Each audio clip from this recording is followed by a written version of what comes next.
Yo, I want to talk about some deep stuff. I'm drinking sparkling water. Okay, I'm gonna just jump into it. So, when it comes to history, Native American history, I like to post a lot about indigenous history, Native American history, stuff like that. Okay, where should I start? Okay, in the year 1455, Pope Nicholas V passed was known as a Papal Bull. So Pope Nicholas V in 1455 passed a Papal Bull saying that they could split the world in half, basically, between the Portuguese and the Spanish. And what was going on in Europe at the time, I'm going into the 15th century. So they had things going on in Europe, I say it like that. And they kicked certain people out of certain countries. And they decided that they were going to come to the New World.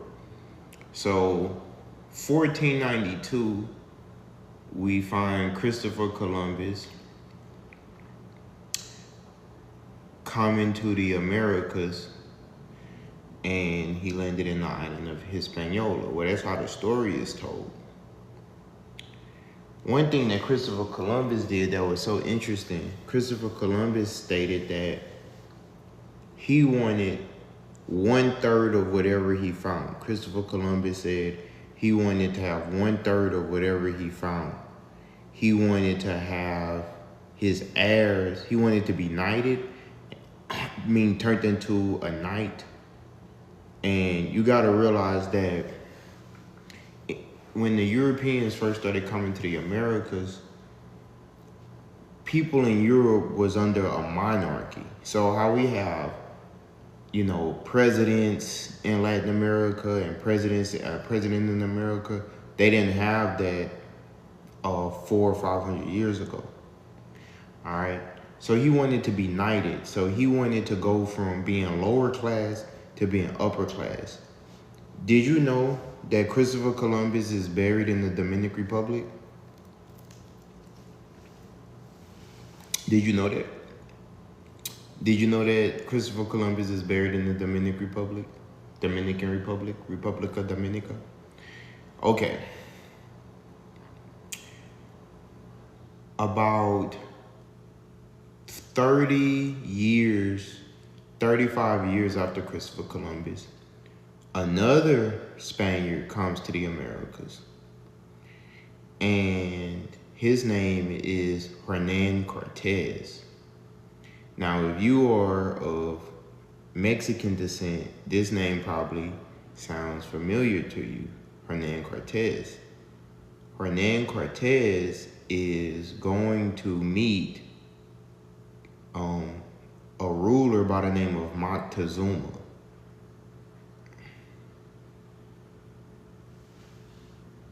Oh, Hernandez?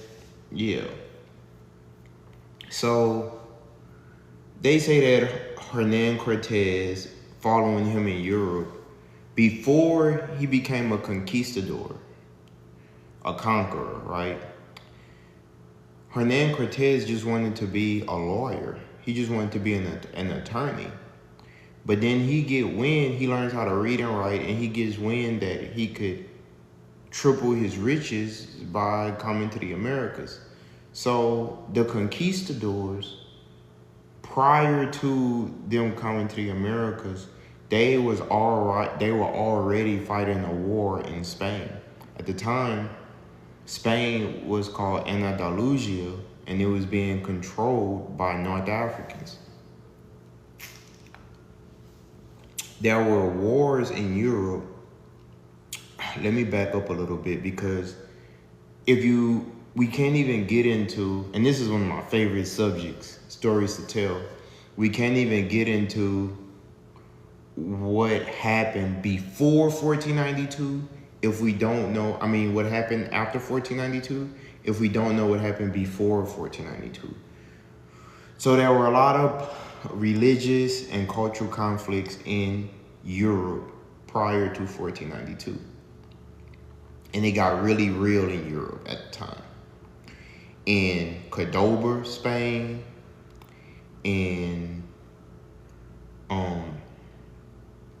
Cordoba was a political center. It was like the Washington, D.C. of Spain 500 years ago. Did you know that? It wasn't Madrid.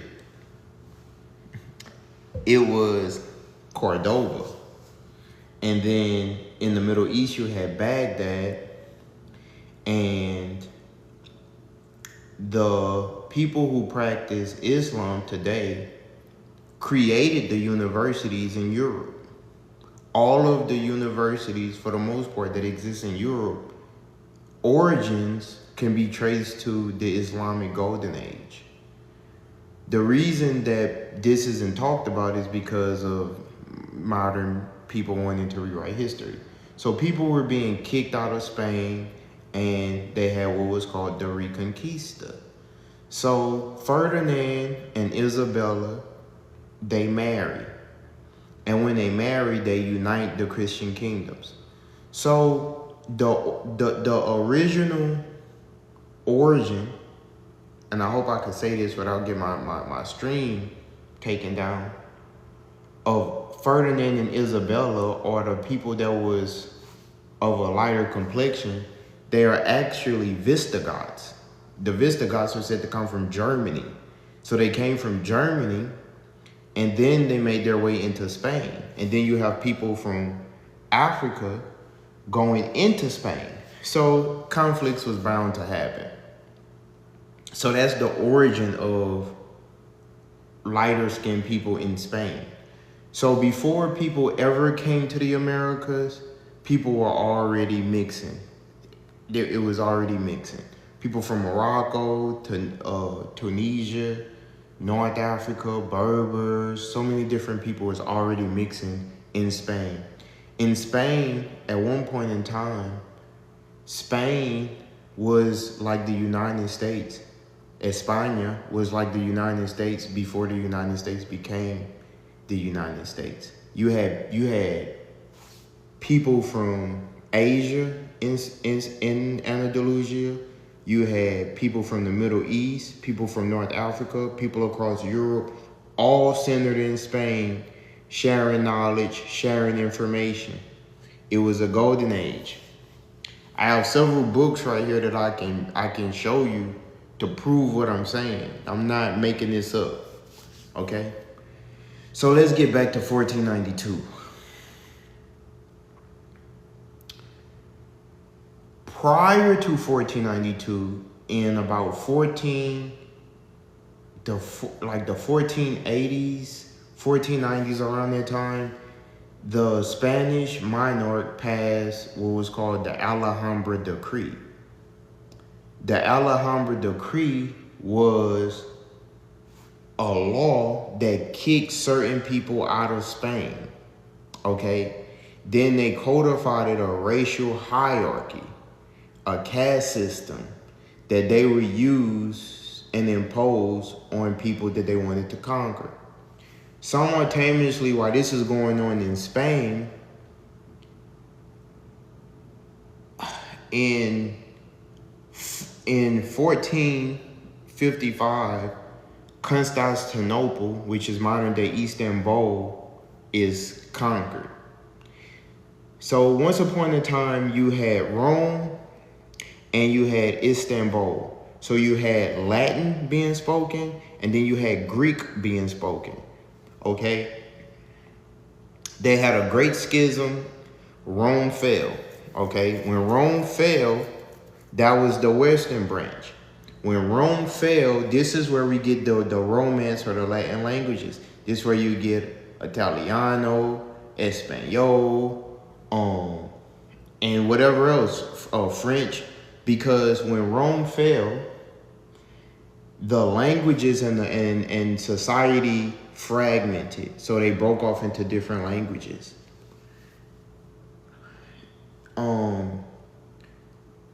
During the Crusades actually birthed the unity that the people in Europe needed to conquer the world. They wasn't always ruling the world. This is why most history books focus on 1492. Okay. That was just a little recap. So now let's go into my favorite part of the story. What 3 inventions did Europeans use to conquer the world? I want you to think about this. What 3 inventions were used for Europeans to conquer the world? Well, according to one professor from Yale University, John C. Merriam, he argued that Europeans developed 3 things. 1, they created a version of the compass that they got from the Islamic people that they were trading with. They used the compass because the North Africans, the Phoenicians, these people were already great seafarers, so they got the compass from them. Hence, they didn't start coming to the Americas until after they conquered the Moors and they conquered the people who had an Islamic stronghold, right? Because these people had all of the knowledge at the time. They ended up losing their knowledge, but they had all of their knowledge at one point in time. They used the compass. They used the printing press. The printing press was developed in Gutenberg, Germany. The printing press was going to be, or is, or was, one of the greatest tools that they ever could have created, because it allowed them to mass produce books, writings, in a time where the majority of people were illiterate and they spoke many different languages. This was one of the leading problems that they had at the time in Europe. And I wanted to state something that I was talking about earlier in my video that somebody tried to correct me on. Listen, first let me make my statement. How we use words matter. European does not mean YT. I know that's going to be hard for people to understand. European means anybody that's born on the continent of Europe. Anyone born on the continent of Europe is European. Anyone that has a deep history in Europe is European. For many centuries, Europe has been a source of trade, migration, contact with many different groups of people. There's no there's no wall. There's nothing stopping people from other places from reaching Europe. It shares a continent with Asia. It technically shares a continent with North Africa. The Strait of Gibraltar, which is named after Omar El Tariq, is only 7 miles. So the distance between Africa and Spain is 7 miles. Google it if you think I'm making some history up or whatever. Google it. 7 miles separates Africa from Spain. All right, now that we got that out the way. So European doesn't mean what you think it means. European is just anyone from the continent of Europe. This is important to say because some of the conquistadors would be considered Negro. And Christopher Columbus wrote about this in his diary, that he brought Negroes with him to the Americas. So they already had Negroes in the Americas. Then they had people that they brought with them that were Negroes, okay? Negroes just meaning black. So they used the compass, the printing press, and they used guns. Guns actually came from a diverse group of places, but they had the Muslims in modern day Iran, which was then the Ottoman Empire. They had a group of subordinates called the Janissaries. The Janissaries were a lot of Europeans from Serbia and Russia, and they were some of the first people to use firearms. Google this, the Janissaries. All right. But for as fireworks, things of that nature, that was already being used. It was being used in China. Dynamite was being used in China. You know, they got like films and books about this, like with Marco Polo. Dynamite was already being used in Africa and different places. It's just that people hadn't necessarily formulated into a firearm, but then they did. The Janissaries was some of the first people. People in Italy was some of the first people. Like Beretta, the name of the gun is one of the oldest gun manufacturers, come from Italy or Italia. Okay. When Christopher Columbus gets to the New World in 1492, in 1493, he goes back to Spain. He tells King Ferdinand and Queen Isabella, hey guys, I'm successful. He brings back animals. He brings back some Native Americans from the Americas, from the Dominican Republic and Haiti, and he bring them to Spain, okay, to show them what they look like. Like, man, like we really made this journey.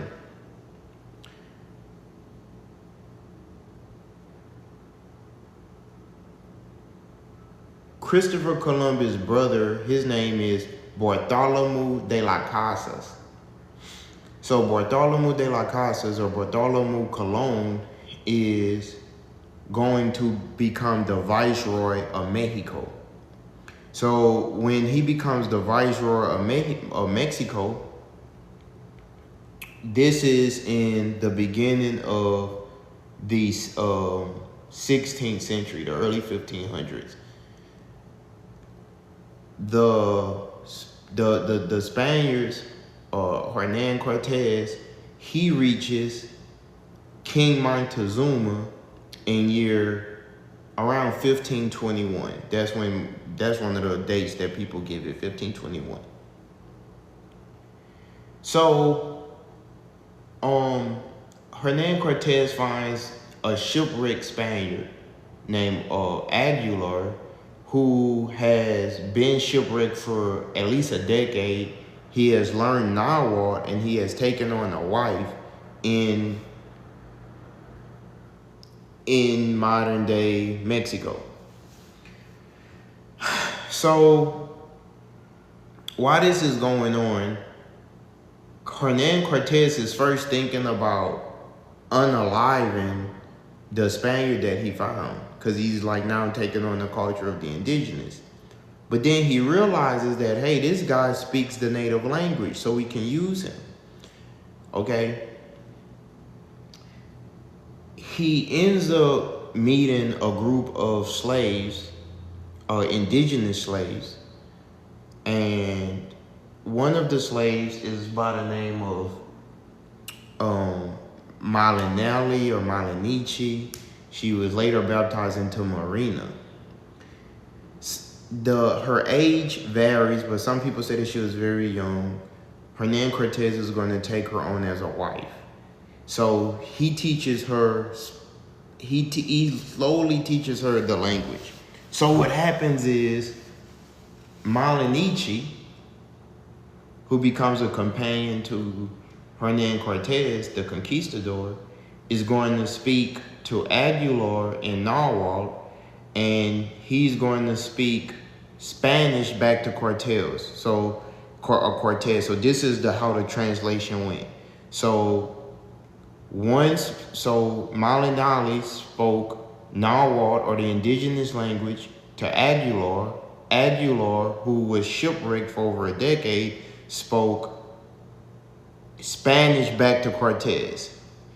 So they end up meeting King Moctezuma.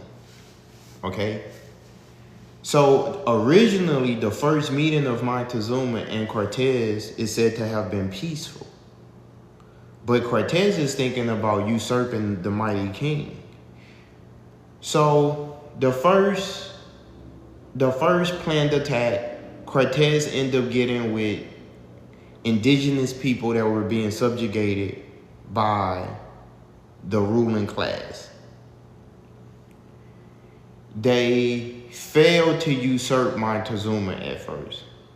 Cortez is said to have fled, and this is where we get the Sad Night, or Triste Dia. And what ends up happening is a lot of the indigenous people are actually going to get infected with smallpox. Now, this is how the story is told. So after a prolonged period, a lot of the indigenous people become infected with this disease that they have no immunity to. And this is part of the way that they are going to get a stronghold on this environment. So when the Spanish begin to colonize Latin America, they're going to create a strict social hierarchy. So the hierarchy that the Spanish created is not just a racialized hierarchy that already existed in Spain, but it's also going to be a birthright hierarchy. So people who had two parents from Spain are better than people who had one parent from Spain. People that was born in Spain, in Mexico, or the New World, even if they were 100% of Spanish origin, were not seen as good as people from España or España. So then you get into the Spaniards that mix with the indigenous people, the mestizos. Then you later get into the indigenous people, and then the darker skinned people, which they could be called Indios or Africanos. But the darker you are, the bottom you are on the caste system. And the people that rejected the Spanish were seen as the bottom of the hierarchy. So the Spanish created a society that was against being indigenous. And we can see remnants of that today. The more indigenous you are, the lower your birthright is in these places. And so when I'm online, it's very interesting to see people claim to be indigenous, because just a few centuries ago, people were being unalived for claiming to be indigenous. Even as recently as the last 100 years, they had a caste war in the Yucatan called the Yucatan Caste War, where the Mayans and the mestizos and the YT Mexicanos were at war in Mexico. And the people from the Yucatan, the Mayans, actually almost won the caste war. The Mayans fought off being mixed with the Spanish for over 100 years in Mexico, which is very interesting. This is history that a lot of people don't know. So I'm just breaking it down. And during this caste war, you had a dictator in Mexico called Don Porfirio. So Don Porfirio was a person that was of Spanish descent, I guess he had to be somewhat of Mestizo, but he claimed to be more of Spaniard descent, Spanish dominant, and so he inflicted a caste war on the native indigenous people of Mexico. And even to today in Mexico, the indigenous, not just Mexico, but Guatemala, Honduras, Panama, Colombia, Brazil, all throughout Latin America, even in North America. This caste system that the Spanish invented has dominated our minds. That the lighter you are, the better you are, the darker you are, the less you are. Okay. For one, I don't believe anybody should be discriminated against for these reasons, but these are just some interesting things. What type of society did the indigenous people have? This is something that a lot of people ask. Well, a few things that we do know about the indigenous people, the original people, the Aboriginal people, is that they had a very deep spiritual belief. These people, their diet consists of a lot of the same foods that we eat today, like frijoles or beans, rice, squash, fish, tortillas. Tortillas is not European. That comes from the indigenous people. Quesadillas and stuff like that. That's not the Spanish. That's not Spanish culture. That's indigenous culture. Coffee, chocolate, so much of the stuff that people have here that we give credit to from other places has nothing to do with what was going on in Europe. Europe is not even a place where crops grow. All of the best soil is outside of Europe. That's either true or it's false. So in this book that I read called The Enslavement of the Native Americans, The Other Slavery, by this author named Andre Reséndez, he follows these three people, these three Native Americans, and they are captured and they're sent to Spain. And what's going to happen is the traffickers are going to start catching Native Americans, and they're going to start sending indigenous people to different places. They're going to the Spaniards are going to favor, and I hope my stream doesn't get banned for this, but in history the Spaniards are going to favor kidnapping essentially indigenous women. So for every two, they would take like 2 to 1, male to female. So 2 females for every male. Okay, so they take these 3 indigenous people to Spain and they're going to sue for their freedom. And they take them to Valencia, Spain, and they're going to sue for their freedom.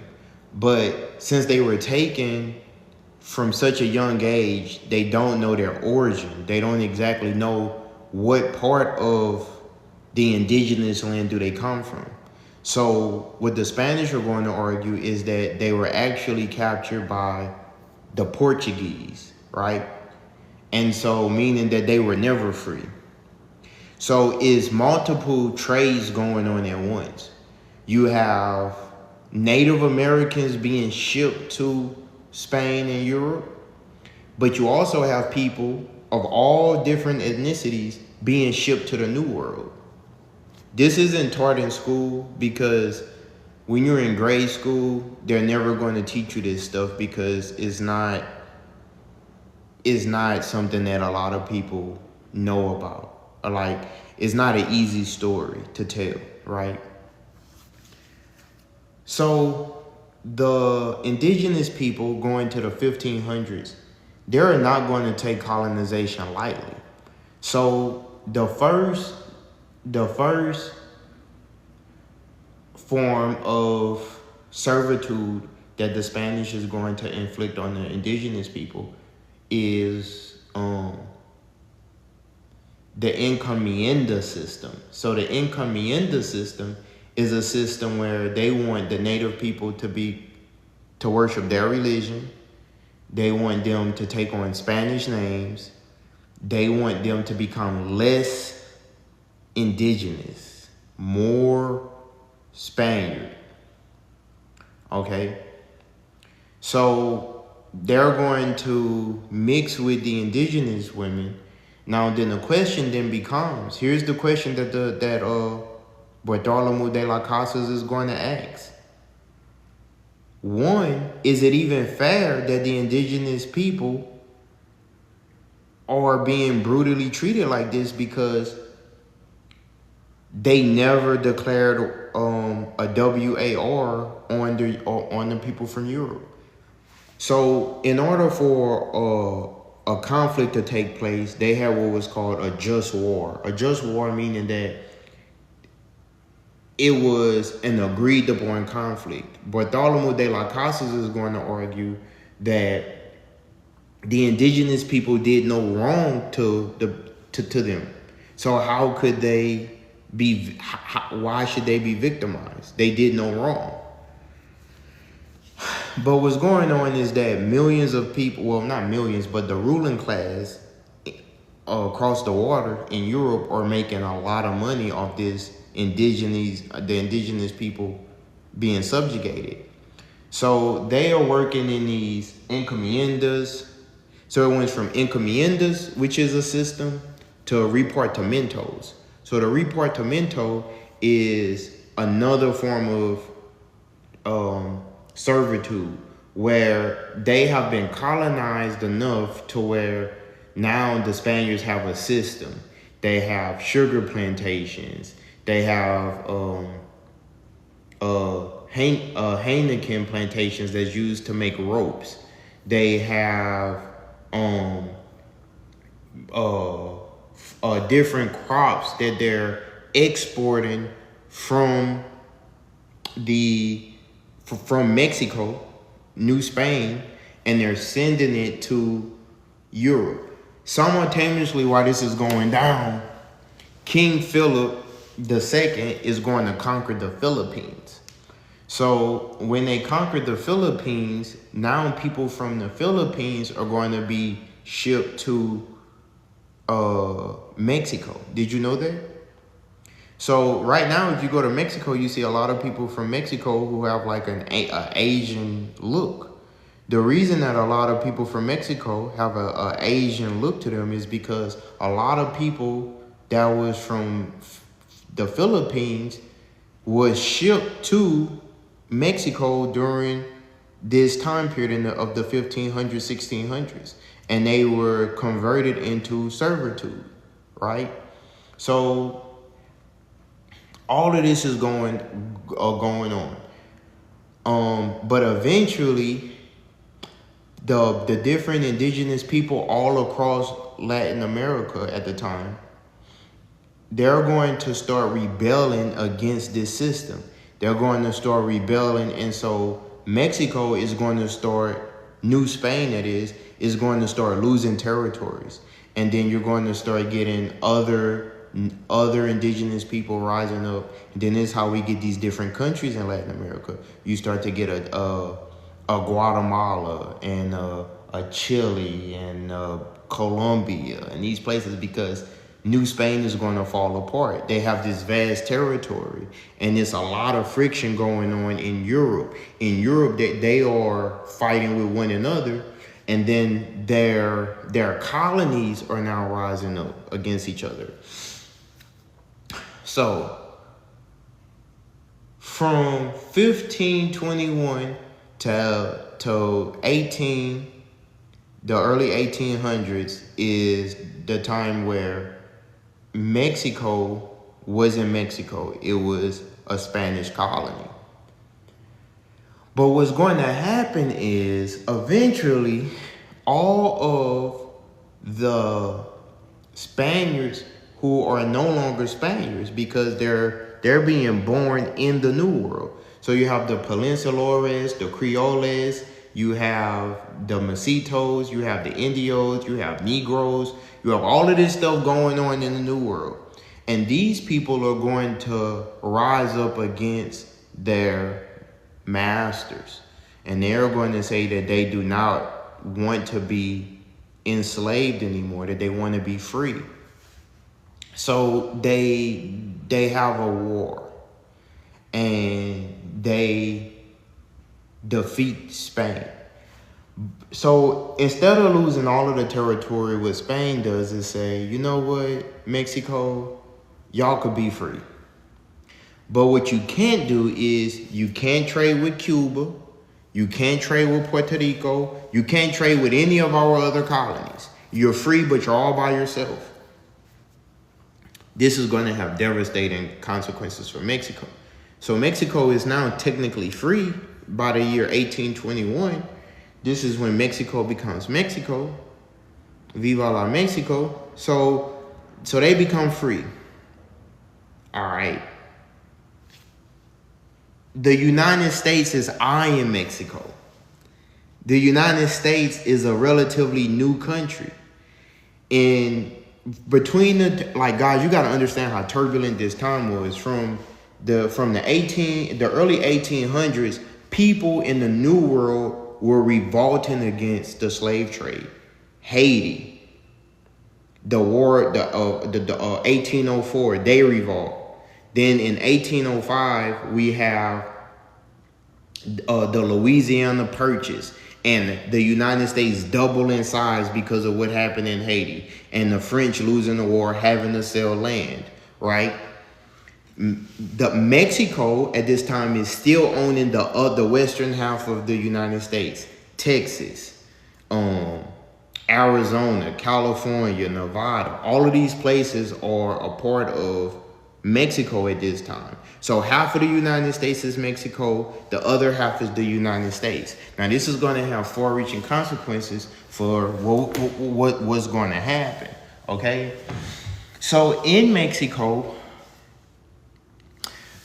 ended up outlawing the slave trade in Mexico. So when Mexico outlaws the slave trade, Mexico is going to have a black president by the name of Vicente Guerrero.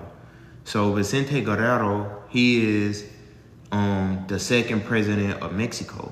But Mexico is going to have a lot of instability, and they're going to have coup after coup. So once Vicente Guerrero is unalived, and they're going to have about,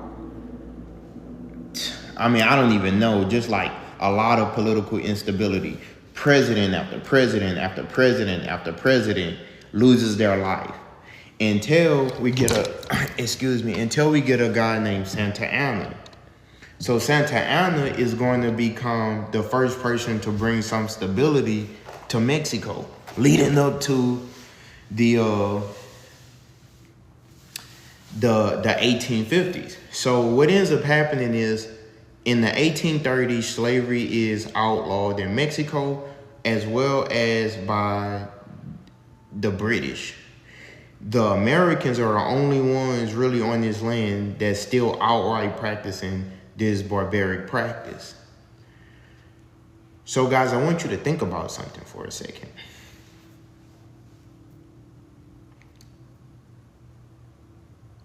If slavery is illegal in Mexico at this time period, if slavery is illegal in Mexico, the 1830s, 1840s, 1850s, slavery is legal in the United States. Don't think of the current map. Get the current map out your head. Don't look at the map right now. Think of Texas, Arizona, Oklahoma, the West, all of the Western states is all Mexico. All a person would have to do is escape from Texas, from like Louisiana, and get to Texas, and you're free. Theoretically, you're free. All you have to do is you don't even have to go away to Canada. If you could just get to Texas, which is at this point in time a part of Mexico, you're free. But you still have to understand that a lot of the people that was of Spaniard descent, they still had their prejudice too, right? Because this system infected the people. So the United States have a president by the name of James K. Polk. And this is the 1850s, and he's eyeing Mexico. He's like, man, Mexico is weak. They don't have a lot of infrastructure. Their territory is so vast, and they have a very small population. These places was not densely populated because of years of colonization underneath the Spanish, disease, war. So in the 1821, they just fought this huge war to become independent from Spain. Leading up to from the 1820s to the 1850s, they was having a caste war in Mexico, in the Yucatan Peninsula. So James K. Polk, he was like President Trump 150 years ago. He's like, we're going to do this and we're going to do that. We're not listening to these. That's how he was thinking, okay? So what he does is he takes his military and he puts the United States military across the Rio Grande into Mexico. And what he says is he's trying to get Congress to okay him planning this hostile takeover of Mexico, okay? So guys, we're leading up to the Battle of the Alamo. Now, a lot of people don't know this, but the Battle of the Alamo was really a racialized fight. It was a fight for would slavery be legal in Texas. These people wanted to further subjugate not just the Negroes, but also the people that they deemed as Indios, Mexicanos. So it was a racialized thing, okay? Man, and this part of the history is not told because contextually, if you understood this, you would understand politics today a lot more because this really wasn't that long ago, okay? So James K. Polk put his military on the other side of the Rio Grande. Congress said that they couldn't fight a war unless the Mexicans fired a shot first. So what he does is he say, well, boys will be boys. And so he put his military on the other side of the Rio Grande, on the Mexican side of the border. They're in Mexico, right? And eventually a fight breaks out and the shot is fired. He runs to the press and runs to Congress and says that American has been taken out on American soil. Mind you, they're on the Mexican side of the border. They invaded Mexico. Okay, so now we're at war. We got the war that he wanted. And his whole plan is to double the size of the United States. Manifest destiny. That the Anglo-Americans deserve to continue to spread out west. Mind you, out west, you still have Native American tribes. So it was a very complex situation going on. So let me tell you what was going on in Texas. It's not so clear. It's not just so black and white. So in Texas and New Mexico, you have indigenous people that's fighting anybody that's encroaching on their land. So they're fighting people that's on the Mexican side of the border. You have the Comanches that's fighting against the people of the Mexicans. You have different type of slavery going on there. By like Chihuahua, Mexico, Juarez, they have a war going on there, okay? So Santa Anna, the president of Mexico, and James K. Polk sit down and they have a talk. And Santa Anna is like, we can't win this war against the United States. There's just no way. They're too strong. They have too much money. Their population is 4 times our size. So Santa Anna creates what's called the Treaty of Guadalupe Hidalgo. And this treaty is going to have far-reaching consequences. So eventually what he does is, in the Treaty of Guadalupe Hidalgo, he makes a deal with the Americans. He says that the Americans can have all of the Western territory,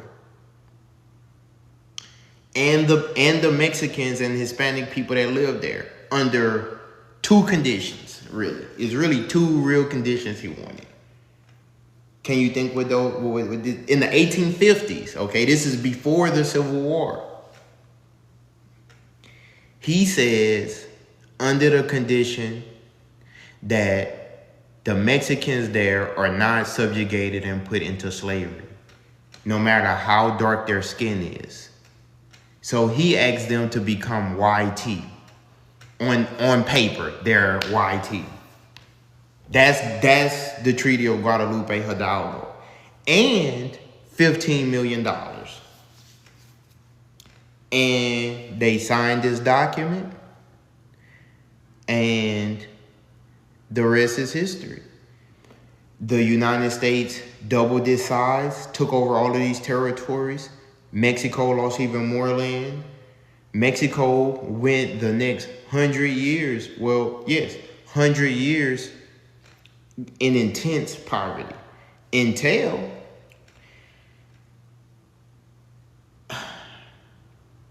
they find oil in Mexico.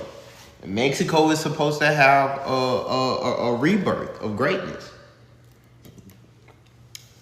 But when they in the 1960s and 70s they find oil in Mexico, the problem that they're going to have is that they're not going to be able to process the petroleum that they find, because they don't have the technology. So now they're looking for outsiders, and they have to come back and look to the United States once again for help. But the United States let's say back then, I'm not going to speak for now. Back then, the United States was just taking advantage of them. So a few got rich and many more suffered. Mexico is one of my favorite countries to study because, one, it's a very misunderstood culture and place. And Spanish is a beautiful language. If you haven't subscribed to my channel, please do. I got a lot of videos on Mexico teaching its history. Is a very rich culture in Mexico, but not just Mexico, like the other countries in Latin America too. Guatemala, Honduras, Panama, Peru, Chile, Brazil, Argentina, Cuba, Dominican Republic, like it's just Puerto Rico. So for me, I've been to Cuba, Puerto Rico, and Colombia. Next year, I want to go to Mexico City to go visit the Mayan ruins. One second, I'm gonna show you how real I am. One second. Come on, okay. Where are we at?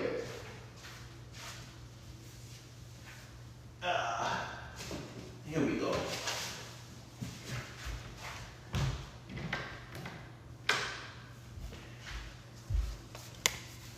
So, I got this book right here, right? The book on the Mayans.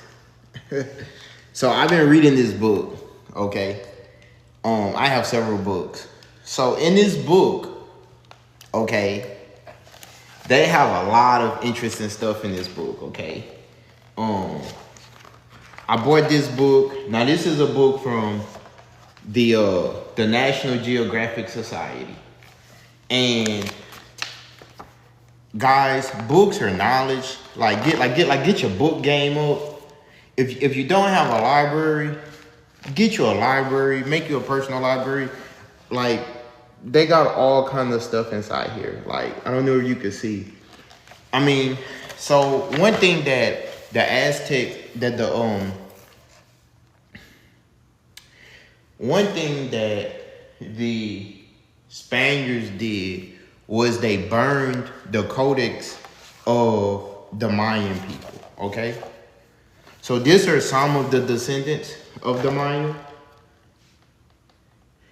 Now, the Maya was very diverse. Okay, so although we say that they have like the Maya, you always have early, mid, late classical periods, right? So I'm gonna show you one of my favorite murals of the Mayas. Now don't get mad at your boy, okay? So if you've been to Mexico or you ever visited Mexico, you would have to know that the people in Oaxaca, Yucatan, San Lorenzo, La Venta, Veracruz, you would have to know that they do look different than people in northern Mexico. That's either true or it's false. That's either true or it's false. I'm not trying to be disrespectful. I'm just calling a spade a spade. You would have to know that the indigenous people was of a darker complexion in Mexico, right? I think that the color thing is what messes us up. Because, look at this. Y'all see him? Y'all see that? These people left such wonderful artifacts of who they were. And this is what I was telling you earlier. That tortillas is indigenous culture. Tortillas is not, that's not Spanish. Did you know that?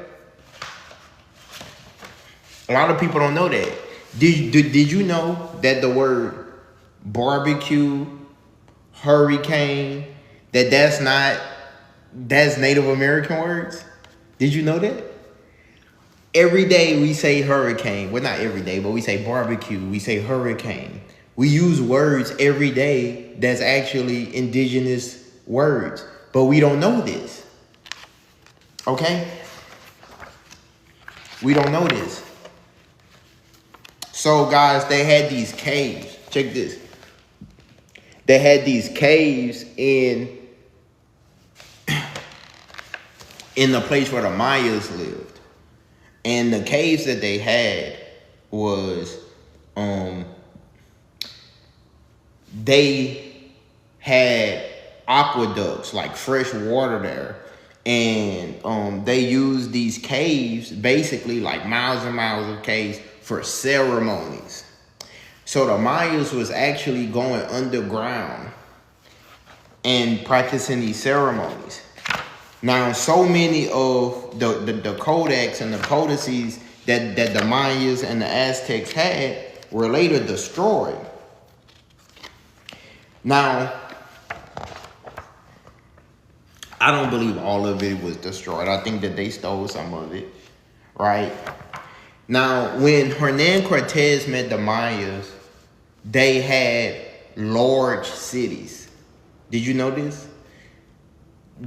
When the Spaniards met the indigenous people of the Americas had huge cities. Did you know this? Did you know that a lot of the roads and the trade networks that was later claimed was actually already in use from the indigenous people? The indigenous people had roads. They had vast trade networks all the way from the southern part of Mexico all the way into North America. So many people don't know this. And a person like me who likes to teach about this type of stuff, people like me, you probably should just drop a heart and like it, because people like me, you know, I don't know how long I'm gonna live. So people like me that's interested in this stuff probably died with me, because it's so many people that don't care. It's so many people that don't care. I have a Patreon, by the way. It's called Across the Culture Wars. It's the same name as my channel. You could join my Patreon for as low as $10 a month. I got videos on all of this stuff. It's very interesting. But let me show you one of the deities. Okay. So you see this, huh? So this is some of the Mayan deities. See, look at that. Now, I want you to look at their hair. I want you to look at their hair. He was wearing his hair in dreadlocks, or what we would call dreadlocks today. Okay, check this out. You see him right there? Look how he's wearing his hair. Look at all of them. These are Mayans. This is what the Mayans look like, okay? In fact, check this, guys. He got a joint in his hand. Watch, hold on. You see him? Look, that's a joint. He's sitting around like one of my uncles. Okay, I'm gonna show you this. So this mural, I want to let you guys know this. This is the National Geographic Society, okay? And my gente, espero que estés bien, you know. Todavía estoy aprendiendo. But I want you to check this, all right? Okay, 1, 2, 3. Look at that. You see that? That's the Mayans. You see that? Drop a heart if you see that. Drop a heart if you see what the Mayans, this is what the Mayans look like, okay? This is an actual painting of the Mayans. So some people, when they say like, oh, the Mayans were black people, what we have to do is we gotta just chill for a second. We can't look at this stuff and get upset. That's like getting upset at one of your ancestors. Listen, guys, the Mayans existed in Mexico 1,200 years ago. Do you know how long ago that was?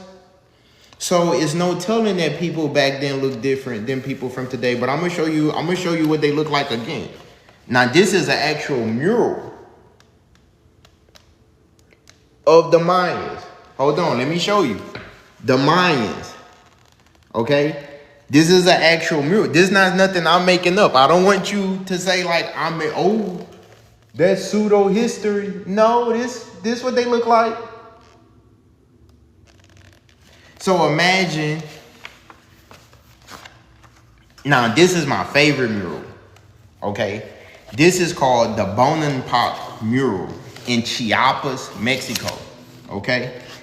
You ready? This is my favorite mural. In fact, one day in my casa, I want a big old portrait of this.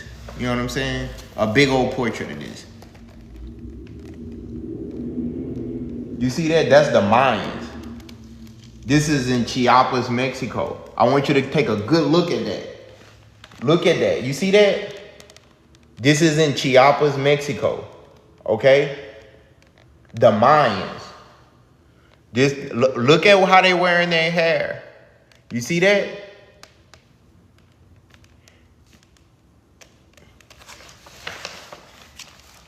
So, what have we learned today? We learned a lot, didn't we? I did a good job. Now, I want to show you something else. So this right here is a portrait. I hope you can see it. This right here is a portrait, and you see this man, something's holding, he got his dreads. But you see, they're holding his dreads. They're holding him by his hair. Whoever this deity figure is, it's kind of hard to see. But you can see the dreads, you can see the face right here. Okay? So the indigenous people wore dreadlocks, or what we'll call locks. I used to have really long locks. I don't have them anymore. But I used to rock dreadlocks, believe it or not. But I wanted to show you something. This is a portrait of the indigenous people of Mexico 1,200 years ago. This is the Mayans. This is the Bonampak mural. This is in Chiapas, Mexico. Okay? This still exists today. Okay, you see that? I want you to take a really good look at that. Okay?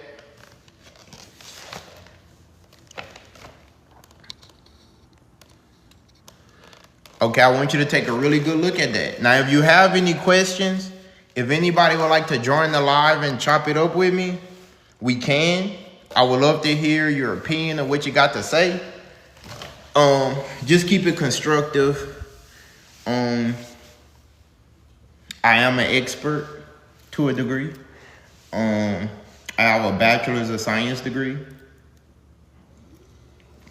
This is what I find interesting. I don't do drugs. I don't drink alcohol. I read books. I travel. Stuff like that. You know what I'm saying? What are your thoughts on the pretendians? LOL. How about you join my live? How about you give me your thoughts? Let me show you something. See, people like you, it's interesting because you're calling people pretendians, but you don't probably have any research to back what you're saying. I just finished showing the Bone Impact murals. Hold on. I got something for you. Stay tuned. You're talking about pretendians, but what would make a person have to pretend? You know what I'm saying? What would make a person have to pretend? Wait, so you one of those? I'm not anything except I'm a person who does research. I just do research. That's all. I'm not a part of any organization. I'm not a part of no group. I don't have no agenda.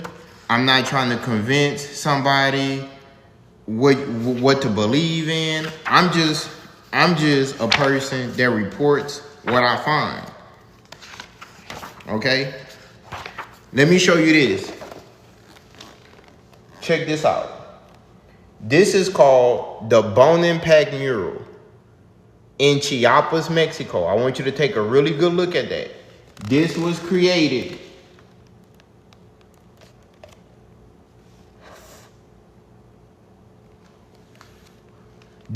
oh, you requested to join? Okay, hold on.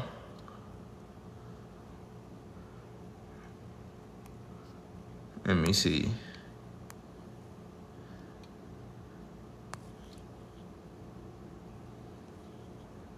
I'm trying to get you on, bud.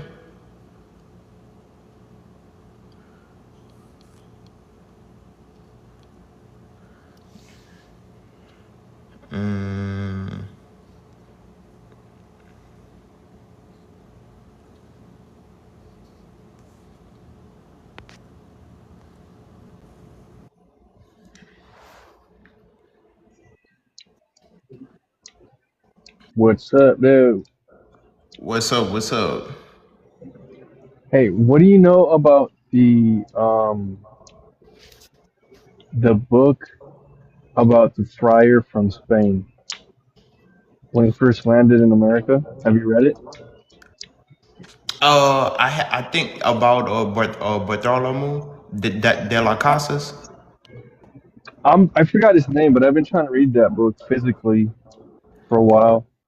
Yeah, it's like kind of translated into like the How you doing? injustices of the indigenous people. Yeah, Yeah, yeah. yeah. He I think it has basically a lot talks to do with that. about how badly people was mistreated. What you think about that? Oh, yeah. I definitely know that's for sure. But I wanted to know if there was any interesting information about like the Americas pre-Columbian. Well, tell me what you know so far about the pre-Columbian societies. It was probably more advanced that than they let us know.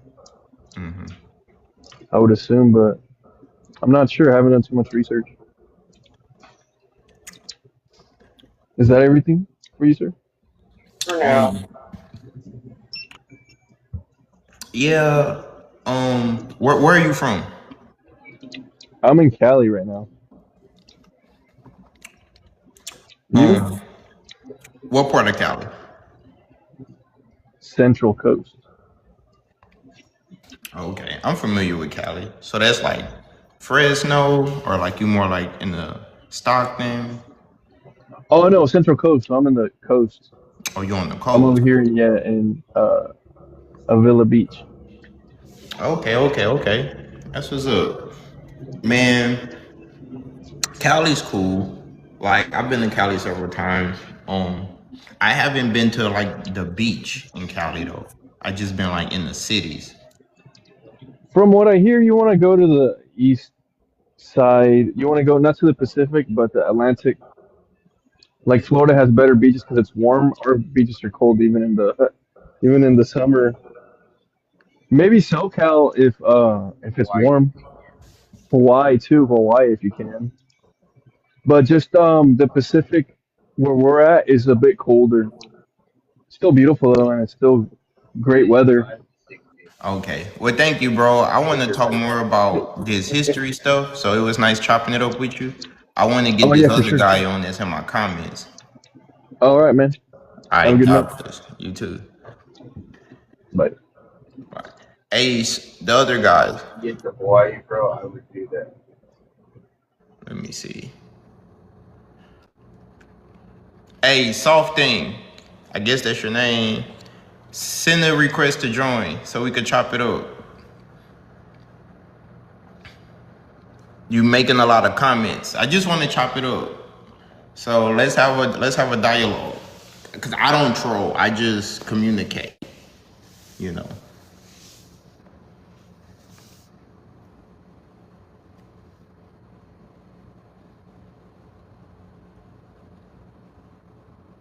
Yeah, I'm looking for anybody that want to talk about Native American history, their thoughts. So if you want to get on, holla at me.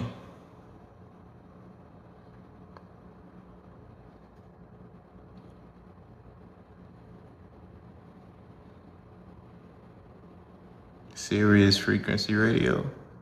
Let me see what they on.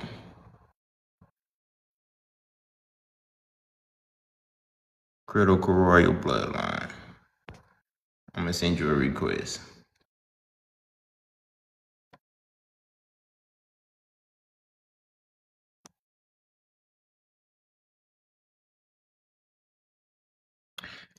Oh boy, I don't want to get on. You're in the comments talking greasy. So Egypt is in America.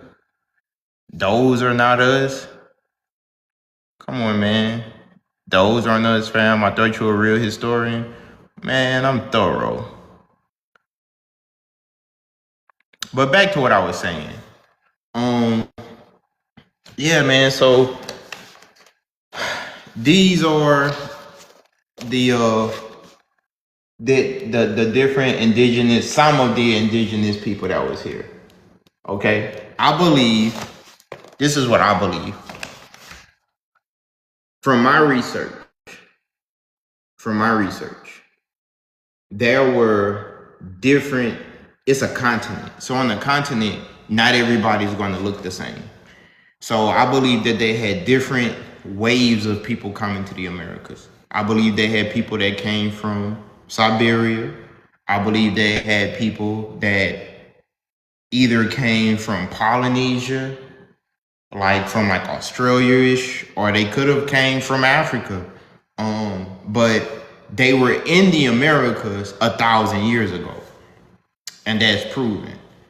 So we know that they was here 1,000 years ago, but we also know that they have people that was in the Americas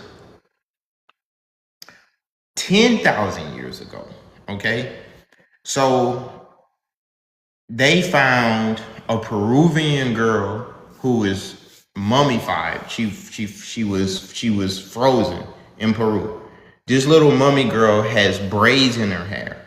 That was at least 500 years ago. You know what I mean? And she looked like one of us.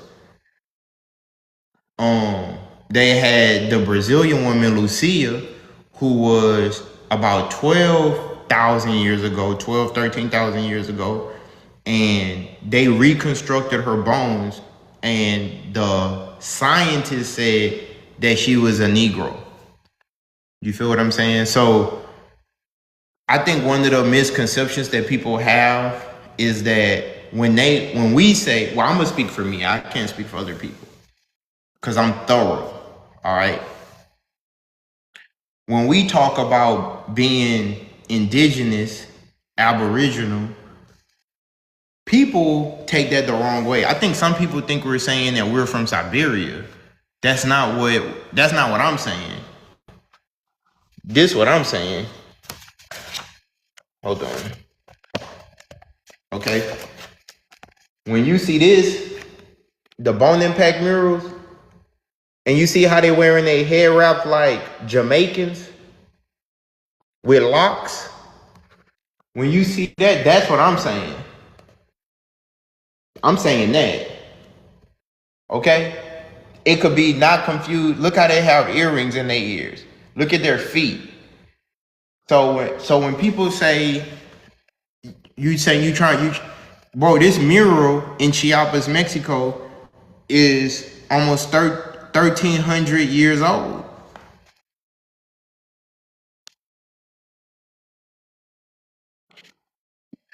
I think that the average person is so caught up in race that they can't think past that. And I hate to like reduce my content to that because we should be focusing on technology, medicines, secret practices, things that they did that could heal people, technology that they had. The last thing we should just be focusing on is skin color. You know what I'm saying? But if you look at all of their pictures, in all of their pictures, they have dreadlocks. If I show you all of their pictures, they all got dreadlocks in the pictures. Who wear dreadlocks? I just want you to think for a second. Who made locks famous?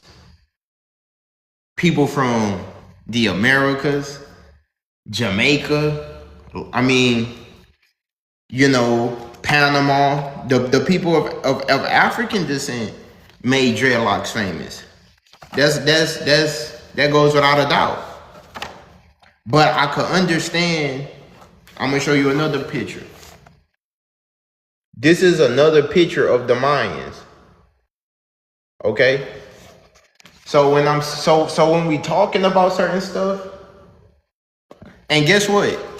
This is what the Europeans wrote. The Europeans wrote this. This not a person of African descent didn't write this. The Europeans wrote this and said that this is what these people look like. So sometimes when I hear people, I'm like, huh? Like,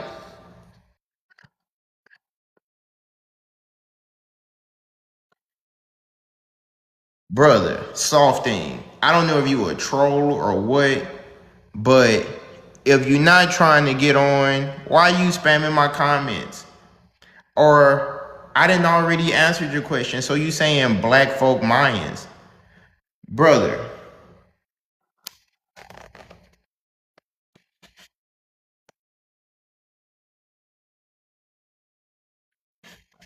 I'm not saying all people are of Mayan descent.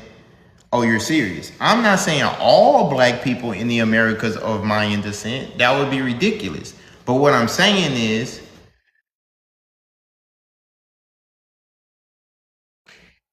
clearly, if these people painted themselves on several portraits looking like this, they are who they say they are. And they have to have descendants. Now, a lot of their descendants got mixed in, racial mixing with the Spanish. Some of they had a caste war in the Yucatan. During the caste war, people had to flee Mexico because it was a caste war. Okay? So it's just interesting. You would just have to do your own research. But when we talk about who the Mayans was, these people painted themselves. Look at that. Why would they paint themselves and show like that? I agree with you. There are Native Americans that look like that. You feel what I'm saying? Like, and but I'm gonna be honest with you that we have to break past some of the stuff that we've been taught. Because a person like me, I don't do any drugs. Okay? I'm not a person that's reaching for a bottle to get drunk. I'm a person that's on my A game. And let me tell you, I've been to Cuba, right? I've been to Cuba. Santiago de Cuba, Guantanamo, Cuba. I've been to Cuba, okay? I got some videos in my channel in me in Cuba. I got videos of me in Colombia. They got people in Colombia. They have people in Cuba that look just like these people.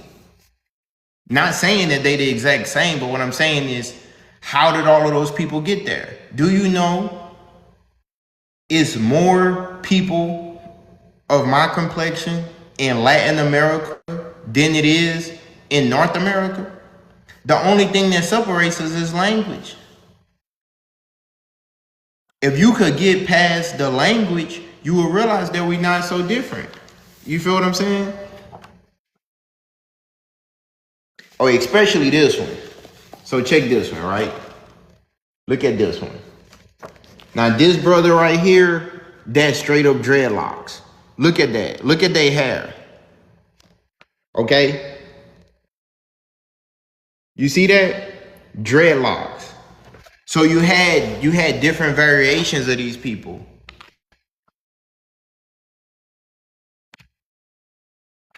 Okay, brother, let me tell you something. Why you commenting? And I gotta be real when I say this, brother.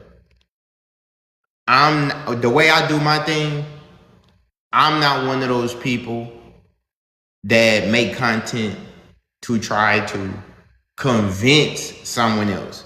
Okay? That's not what I do. I'm not one of those guys. I'm not one of those guys that's like, debate me, bro, or nothing like that. Like, I'm not the type of person to try to sway someone else's opinion about anything. I simply report on things that I have learned and I just share them with people. If people say, I don't agree with that, that's perfectly fine, brother. I'm not going to demonize you. I don't think anybody should be mistreated. I think everybody should have everlasting knowledge, peace, and love. I'm not only here saying like, oh, you don't believe what I believe, we should argue. I hate content like that. Because to me, that's silly. We should learn from each other. Do I think all people are Mayans? No. But it's a lot of people.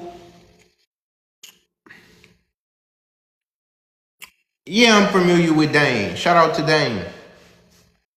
But I believe that I believe that when you have migrations, you got different people coming to places at different times.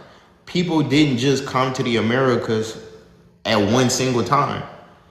There's not one type of American. You have Asian Americans, you have Euro Americans, Black Americans, Hispanic Americans. And then inside those ethnic groups, you have many different backgrounds, because when the people came over here, they changed the identity of the people.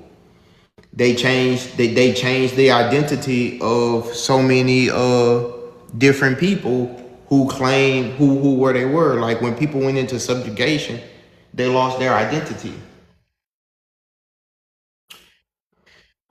So going back to what I was talking about earlier with the Native American history, that was just a little sneak peek with the Mayans.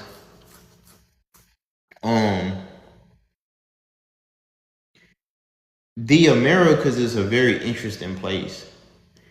The Americas is a very sacred place. Like, have you ever wondered why so many people want to come to the Americas? Think about this for a second.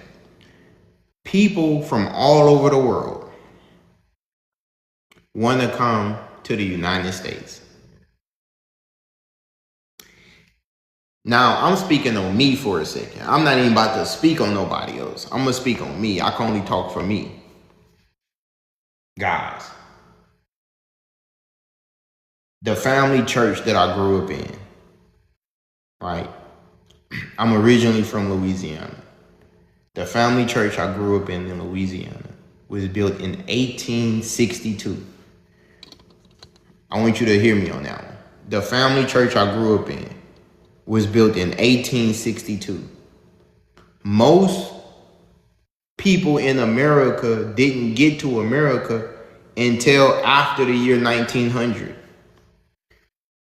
Okay, my family church, like we have grave sites, burial grounds, was built in 1862 that we know of. So you gotta imagine people in my family have been in the Americas longer than most people. Most people, like when they talk about Ellis Island and all of these different people, these people came in the 1900s, right around World War I, World War II. My grandfather, my oldest grandfather, was born in 1920. He was born 100 years ago. My grandfather was born 100 years ago, right? My dad's dad. Ralph was born 100 years ago, okay? His daddy, his father, was born in the 1880s, okay?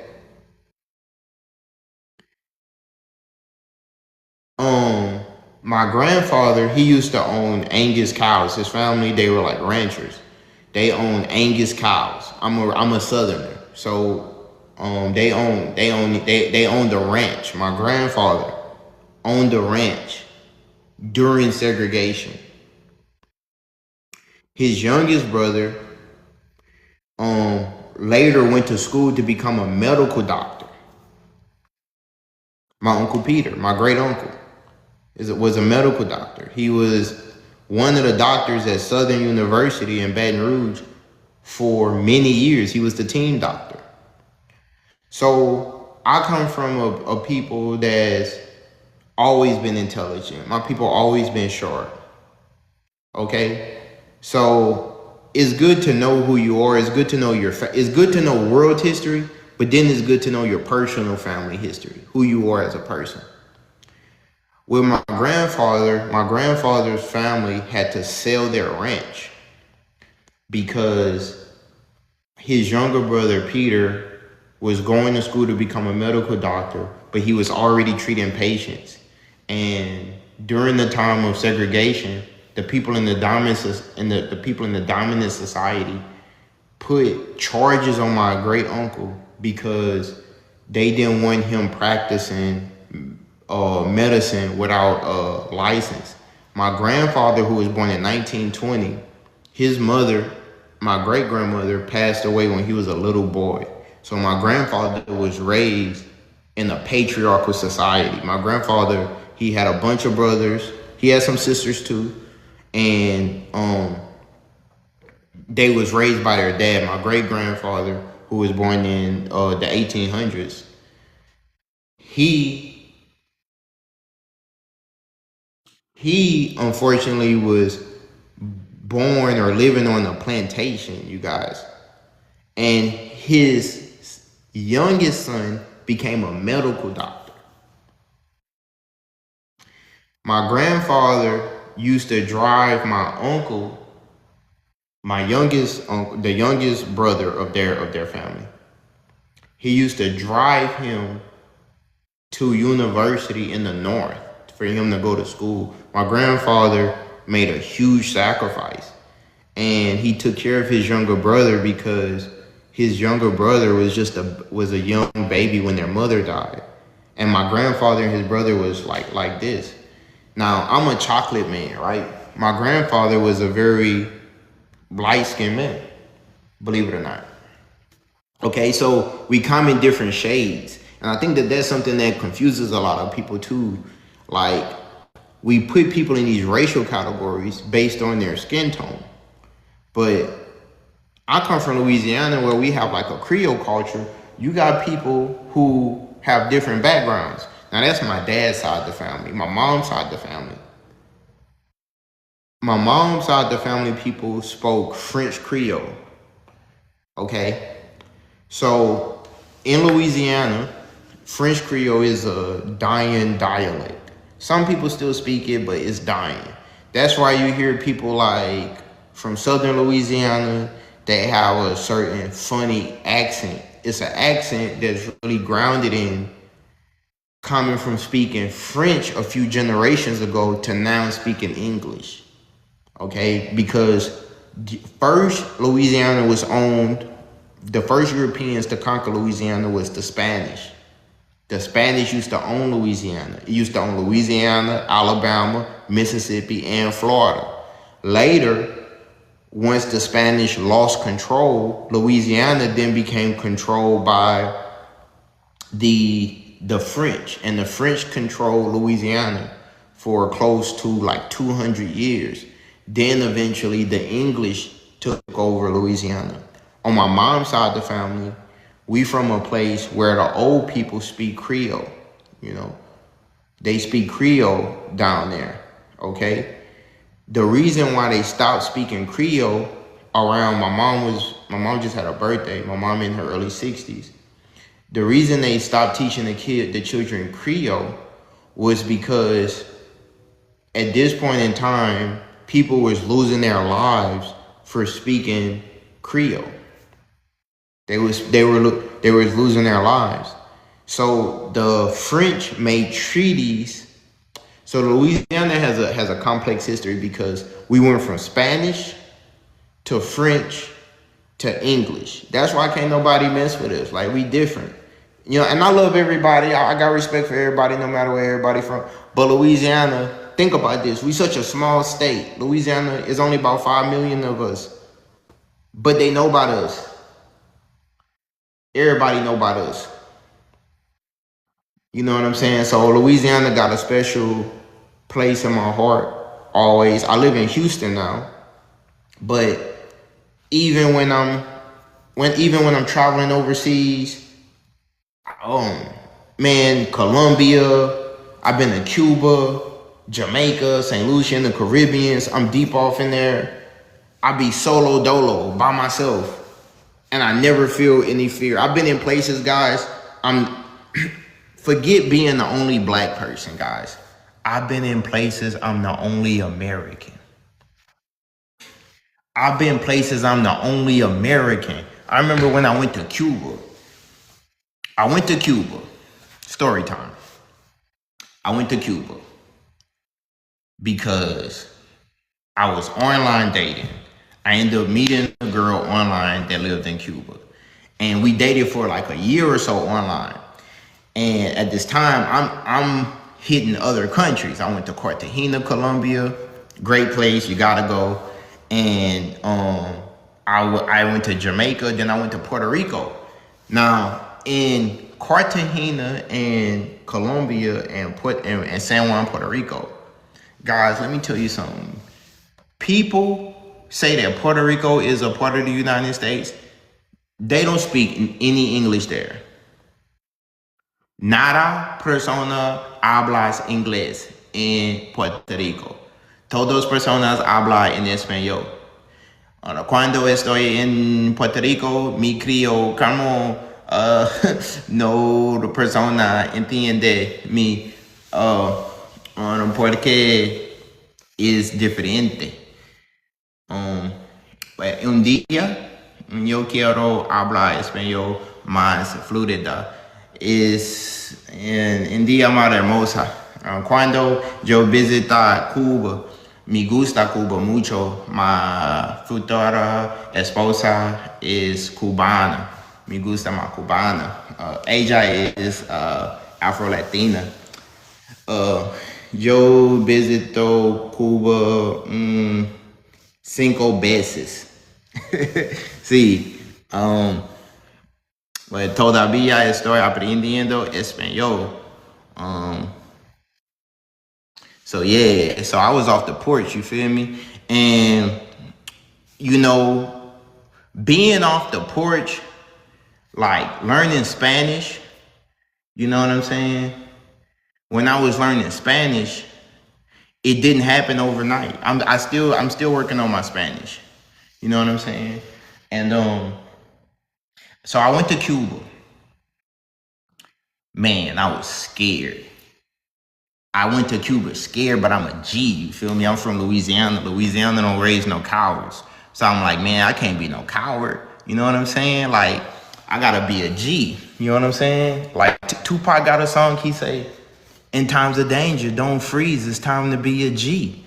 So that's just what I thought to myself when I was over there. I'm like, in times of danger, don't freeze, it's time to be a G. So this is how I got to Cuba. So I was in New York. It sounds like a fairy tale, but this true story. So I was in New York. I was in LaGuardia. Okay.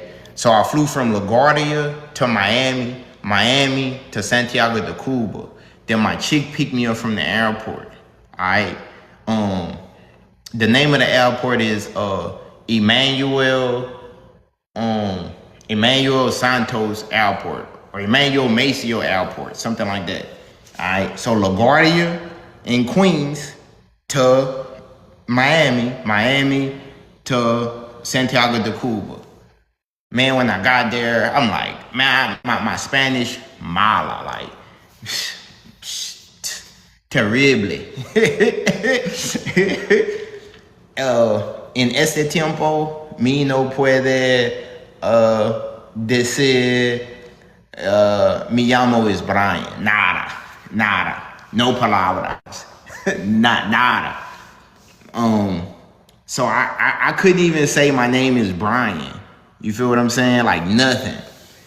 But I'm like, I studied a couple Spanish phrases. I had my passport. Boom. I bust through with my passport. They let me in there. My girl picked me up. We go to a house that we was renting, like an Airbnb. When you in Cuba, guys, Cuba is like going back in time. It's like everything over there is like 1950s, 1960s cars, but it's such a beautiful culture. By after my first hour in Cuba, I was just like, man, I'm in Cuba for real. Like, I'm really off the porch. And I'm like, man, I'm going but then I thought about Assata Shakur. If you know about Assata Shakur, I'm like, man, Assata really a G. Can't nobody tell me nothing. Assata Shakur went to Cuba, held it down. I'm like, man, so I asked her, I'm like, you know about Assata? She didn't know about Assata. So I was like, man, well, you know, we off the porch, we could get it. So I ended up meeting, we rented this. So in Cuba, there's a lot of black people in Cuba. A lot of people don't know this, but Cuba is really a black island. I remember somebody tried to get on my comments and tell me like Cuba's not a black island. Cuba is very black. If you ask any Hispanic person, is Cuba black? They'll tell you yes, Cuba is black. Mucho los negros en Cuba. Los cubanos es negros. Sí. Mucho gente es negro, africanos in Cuba. Alright. So man, so I met this girl, Delanice. Man. So Delanice is like, her dad is a mulatto, her mom is chocolate. She just came out perfectly, like perfect blend. You feel what I'm saying? So I'm digging this Cuban girl, but I don't speak any Spanish, but she's so patient with me. And so she started teaching me Spanish. So like I spent a week in Cuba. And then I came back to the States. And when I made it back to Miami, I made it through customs. I was just like, man, I was just in Cuba, looking off the coast of Cuba. It was so beautiful, eating like fish, you know, rice. I mean, I'm just dining like a king out there in Cuba. I'm like, man, like, this is crazy. So like, fast forward now, man, I ended up falling in love, you guys. Like I used to kind of like hop. I used to be in Nevada a lot. I remember I had this girl that I dated in Nevada, and she was like, "Where you from?" I'm like, "Man, sure, I'm from Louisiana. What it do?" She was like, "Oh." She was like, "What?" She was like, "Why y'all Louisiana boys always coming out here?" I'm like, you're, you know what it is. So like, one thing I noticed when I really got off the porch, I used to think people from other places, the way they put it in the media, I used to think people from other places, oh, they must be smarter than us. Like, cause that's how the media play it. Like the media make you believe like, oh man, like people from the South are dumb, but people from the North or people from um the West Coast is so much smarter. That was not my experience at all. I'm just being real. Like my boy Nazir Jones, he say, hey, brothers from the South not slow, but they crazy. You know what I'm saying? Now I'm around the OGs that raised me. So like, whoever think cause you from the South that make you slow, y'all watch too much TV, man. Like, people from the South not dumb. Are you crazy? Nah. So here's how I rate the best cities in America. After being to most of them, all of the major cities. First off, I gotta say H-Town. H-Town, man, we got some of the most beautiful women on the planet. Period. Whatever you're into, you know what I'm saying. Curvaceous, Southern Bells. You know what I'm saying. Yeah, cook real good for you. With no matter which one you choose, she probably could cook. All right, man. All right, I'm gonna say Miami, but the problem with Miami, you got a lot of people out there that's like fronting. A lot of people in Miami, man. I done spent a lot of time in Miami, flying back and forth from Miami to the Caribbean. Man, Miami cool, but I would say, brothers, if you're gonna be in Miami, you might as well fly overseas. The stuff that you're gonna experience in Miami, I remember I'm in Miami chilling. I had just came back from Cuba, and uh, I'm like at like a club basically, and so the waitress behind me is like taking her time, and I'm like hola, and like she no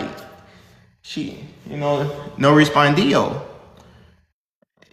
Yo, this is uh ¿Qué haces? ¿Qué haces? Like what you doing? The chica next to me, la mujer, ella, dígame, ¿qué tú hablas? ¿Qué tú hables? I said, ¿de dónde eres? Ah, Cuba. I'm like, oh, you one of them, huh? I was like, oh, you. But she was like a white Cuban, so that kind of threw me off because I had just been around all these black Cubans. So I'm like, oh, okay. I was like, lo siento. I'm sorry, I ain't mean nothing. I was just trying to get the girl attention. Like she act like she can't hear me. So when the girl came back, I said, lo siento. I'm sorry. So like, she she was like, all right, cool. So I ended up getting a drink or something, but I never forgot that this chick was rude. But then I started thinking about it. I'm like, you know what? I'm learning Spanish. I'm just yelling out, que haces, que haces. The chick probably listening to me is like, I'm being rude. I don't know I'm being rude. You know what I'm saying? I'm just spitting. I'm just going as I go. Like, you know what I'm saying? So I'm like, oh, I ain't trying to be rude. You know what I'm saying? So Miami's cool. Tampa, Miami, some hidden gems. But for me, the Caribbean, Latin America is better than Miami. Miami is like the capital of the Caribbean. You got people from every island, every country in Miami. Everybody act bougie in Miami. Like, people act like they just millionaires in Miami and be broke as a joke. But I done had some good times in Miami. I got a homeboy that's from Miami Gardens. You feel what I'm saying? So when I used to be in Miami, I used to be with my dog, Keaton, and he from Miami Gardens. So when I would be with Keaton, Keaton would show me the city. You know what I'm saying? So, fellas, I tell you, you know what I'm saying, on some man stuff, like get your money up, see the world, bro. Like, and it ain't gonna be perfect. A lot of people think traveling is expensive, man. About $4,000, $5,000, it ain't too many places you can't go and have a good time. See the world. You know what I'm saying? Like, what tripped me out about the United States, all right, boom, story time. I'm in New York. So like I spent one New Year's in New York. You know, they always dropping the ball in the New Year's stuff. Now, mind you, I'm from Louisiana. You feel me? So I'm in New York, solo dolo once again.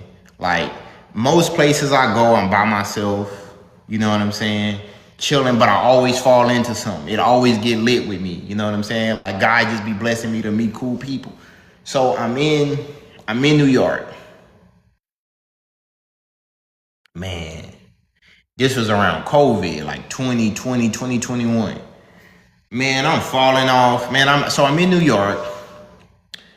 Back then you had got the jab or whatever, and you had to have your paper. So in New York, if you haven't been in New York, I'm talking about like the 5 boroughs. So I was staying in Manhattan. You feel what I'm saying? So I stay at a hotel called the Pod. So the Pod is in Manhattan, and it's kind of like a sports like hotel. It's real nice though. Like the room I stayed in was real nice. And one of my friends was supposed to come with me, but he canceled on me at the last minute, so I still went. But I was supposed to be there, and then I was gonna go to Cuba. This was the time I was right before I went to Cuba. So at this time, I got a little bit of paper on me. You know what I'm saying? Like I'm breaded up. So man, guys, I made such a rookie mistake. The hotel I got was like $800. Now I'm from the South. For like 2 days, so that's like $400 a day, bro. Like this hotel was nice, but I'm like looking back on it, if I'ma just stay, like I like to be comfortable, but looking back, I was kind of doing too much. You know what I'm saying? So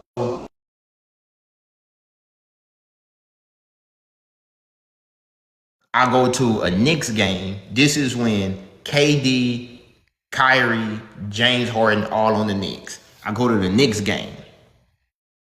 Man, this how crazy New York is. You know, they got the street vendors. So this dude is like, oh yeah, my amigo, Allah. I'm like, oh, what's up? He was like, I'm like, nah, no, mom ain't raised me like that. No, we don't do that.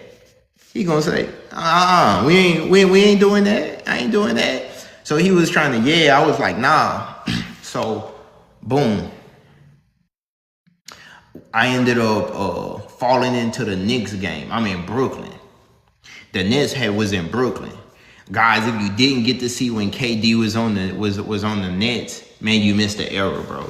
They're gonna be talking about this like how like people talk about 1996 or something. Man, like 2016, shit, really to now, man, been lit. If you wasn't outside, I don't know what to tell you, like, for real, you know what I'm saying? It was lit. So I fell into the Knicks game. I walk into the Knicks game, a dude sitting in my seat. And I had to tell the dude, I was like, hey, bro. He was like, oh, dude. So we sat down, but we started talking. He cool. He was like, where you from? I'm like, I'm from Louisiana. He was like, oh, man, I play baseball. He was like, what you know about Louisiana Tech? I'm like, oh, yeah, bro, I know about Louisiana Tech. I'm like, I went to school at Grambling. He was like, oh, you went to Grambling? I was like, yeah. He was like, man, y'all got a pretty good baseball team. So we chopping it up. When you travel, you realize how small the world is. People know things. So I had a good time at that game. Some stuff happened that I can't talk about, so I left the game. It was lit though. the Knicks, I mean not the Knicks, the Nets made me feel like I was in New Orleans. I'm like, man, I feel like I'm in New Orleans in this thing. I feel like, so I could understand the Brooklyn thing. I could understand Brooklyn a little bit because I was in Bed-Stuy. I was in, my cousin at the time, she was living in Bed-Stuy. I'm like, damn, we riding through Bed-Stuy. I didn't have like too much to drink back then. I don't drink anymore, but back then I had a little too much to drink. We stupid lit, like we didn't have a blast, right? So I got a second cousin that lived out there. She a little bit younger than me. She was teaching French. She's from Louisiana. She speaks French. She was teaching French at a school down there. My cousin. So my cousin Nia. So man, I'm in New York, and as a Southerner, man, I never really felt like a Southerner because I like stuff outside of the South. But when I'm other places, I do feel like a Southerner. You know what I'm saying? Man, the city was just beautiful, man. It was really cold. They had it was like picturesque, man. We was bar hopping. And I don't know if you know this, but cannabis is legal in New York. You know what I'm saying? But I wasn't smoking, but it's legal. Man, there's people lighting up everywhere in New York. So I ended up going to a Jay Electronica concert. Man, I fell into a Jay. Now, mind you, he from New Orleans. So I fell into a Jay Electronica concert at Sony Hall in Manhattan. If you know, you know. Man, I got videos on my channel. It was one of the dopest experiences ever. So then right after that, at the same time, I ended up going to a Nas concert in New York. I kid you not, like this was like a lit time. So I'm like, the New York owed me nothing because when I went to New York, I was in New York. I had like one of the best times I've ever had in New York. And so I went to the Nas concert and then I went to Cuba. Man, I seen Nas in New York, man. Like one of my favorite rappers, you know what I'm saying? And I had seen him in other states, but I wanted to see him I seen him at South by Southwest, but I wanted to see him in New York. Man, New York women, the ones I met was cool, but I ain't quite figured y'all out yet. Because you kind of gotta catch them, like, you kind of gotta come at them right. Like, the city moved real fast, you know what I'm saying? Like, I caught the E train.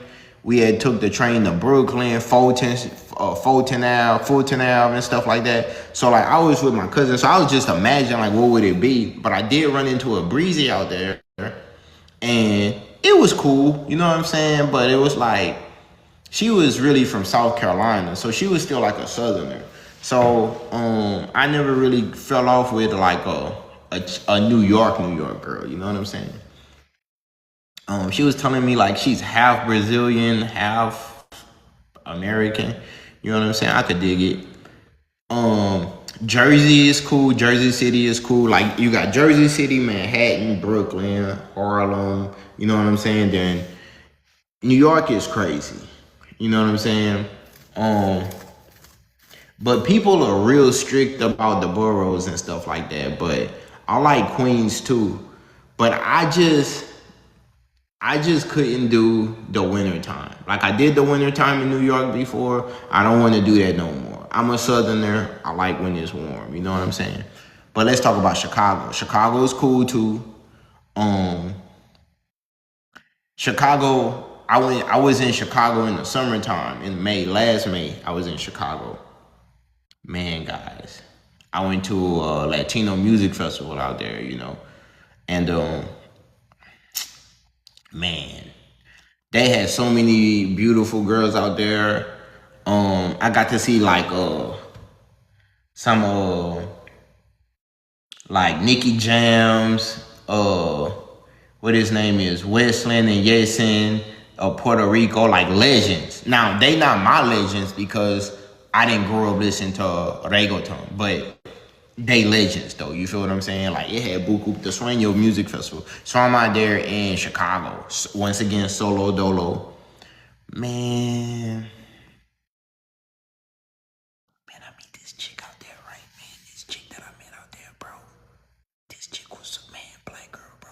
Real fine, bro. I'm so serious. So I'm like, man, you feel me? So like,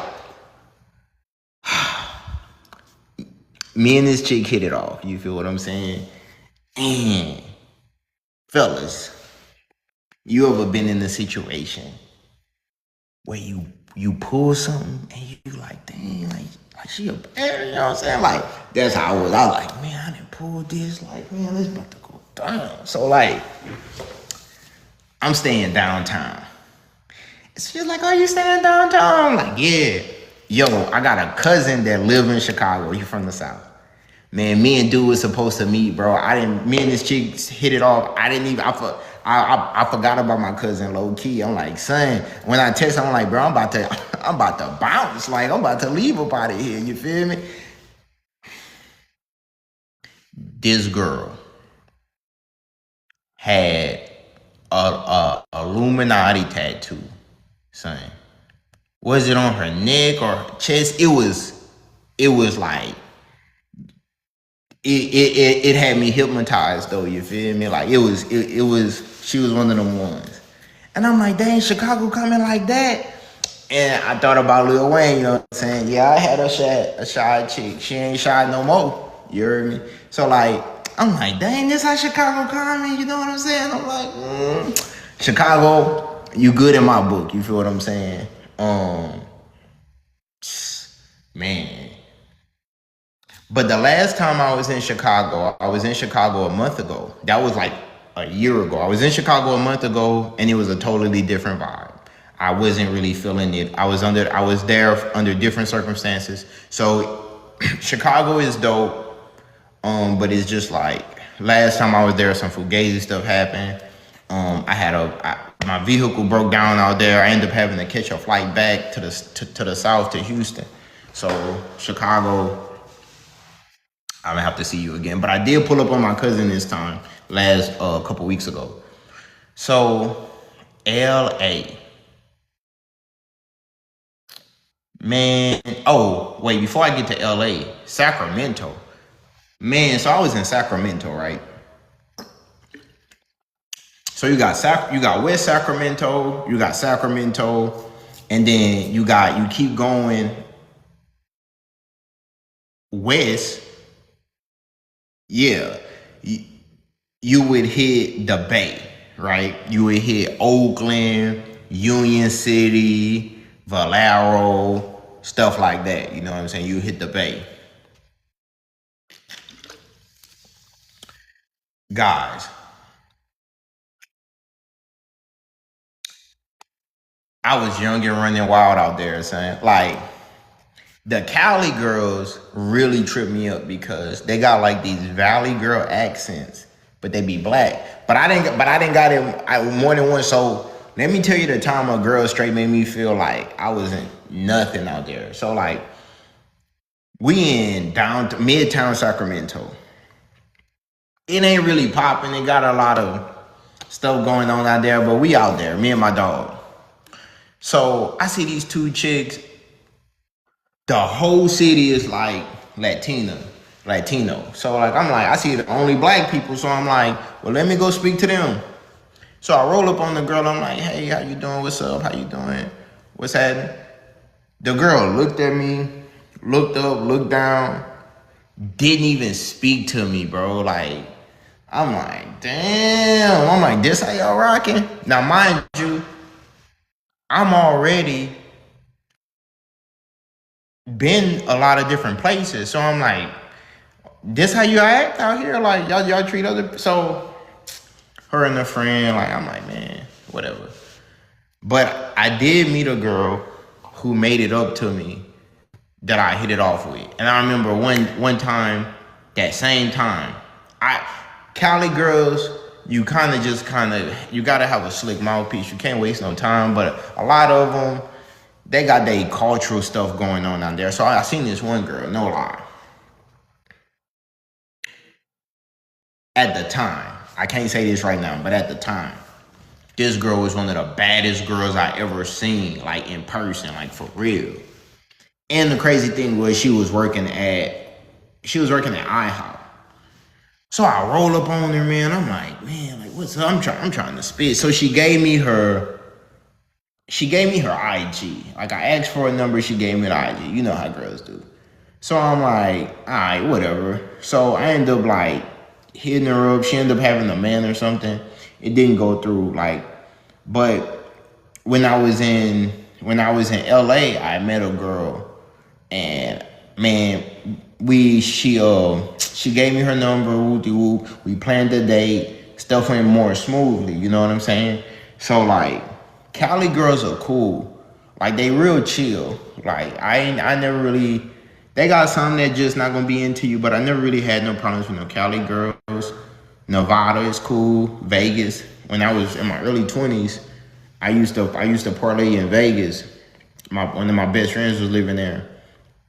Man, when I think about being in Vegas, I went one time I'm in Vegas.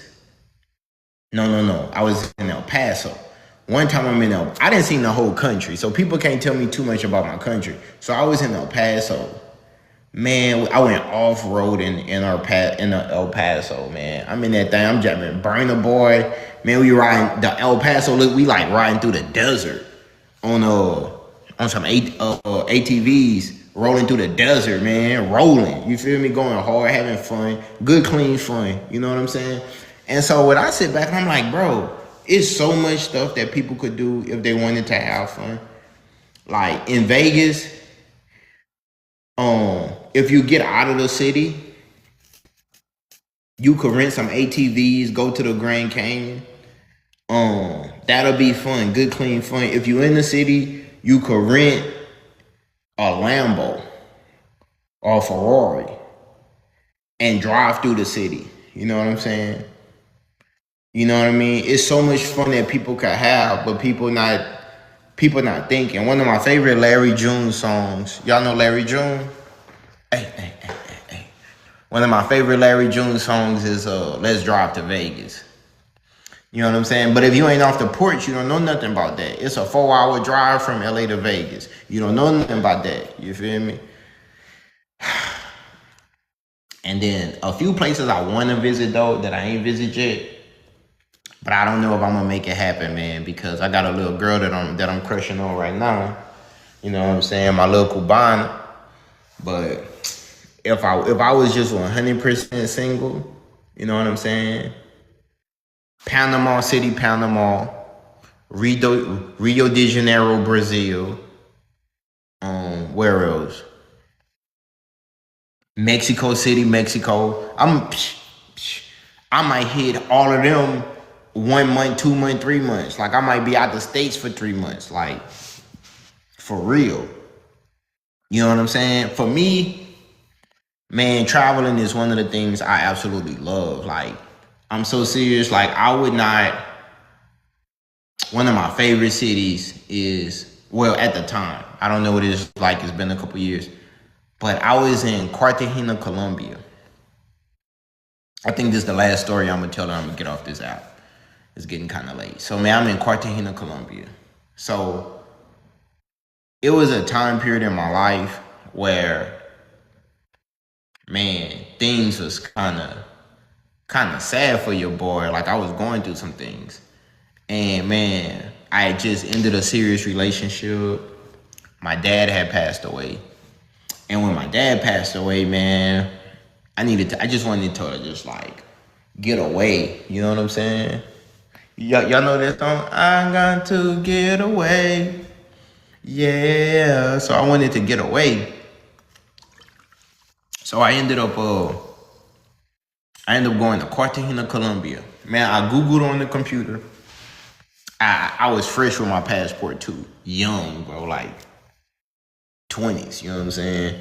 And so like I'm like, I taught myself how to travel overseas internationally. Like nobody like really taught me that. Like I taught myself how to travel to Cuba, how to get my paperwork and order, my visa straight. I taught myself how to buy your visa. It's not hard, but I taught myself that. Like I I didn't, when I was traveling, all the countries I've been to, 5 countries thus far, I didn't have nobody to hold my hand with that. I didn't have nobody to be like, hey, this how you do this. I did this by myself. I was just off the porch. You know what I'm saying? And I think as a young man, that's how it gotta be, bro. You can't be waiting for, bro, if you sit down and you say, you want other people, you would like, oh, I want to go to this place, and you waiting for your friends to go with you, you're gonna be waiting a long time. Your friends not going. I'm gonna just be real with you. I've never been in a situation, and I have friends. I've never been in a situation where 3, 4, 5, 6 of my friends was like, all our money right, let's go. Man, look, I don't got time for that, bro. I'm gone. Y'all gonna see me over there. I'm gonna FaceTime y'all over there. You feel what I'm saying? I don't got time for it. So I went through a breakup. And you know when you go through a breakup and you know it's over, like you know for a fact, like, damn, I ain't never coming back to this person. Like, it's over with. You know what I'm saying? Man, the girl did me so bad, y'all. I ain't even gonna talk about it, you feel me? Man, the girl did me dirty, man. So like, man, I'm like, bro. So I go to Cartagena, Colombia. So I'm in Cartagena, Colombia, and I get through this. This is like 4 years ago at this point. It's been a minute. Man, I'm in Cartagena, Colombia. Don't speak any Spanish. Man, when I think about this, I don't know what the hell I was thinking, because I would never do that now. Like, I speak better Spanish now, and I still struggle with Spanish. So I couldn't imagine back then the level of Spanish I was at, and I'm way off the porch like this. You know what I'm saying? Man, I ended up meeting a dude named Gino. So first of all, I get there, I check into my hotel fly. And I'm looking at things, I'm like, dang, I'm like, man, I'm like, bro, I'm in Boca Grande.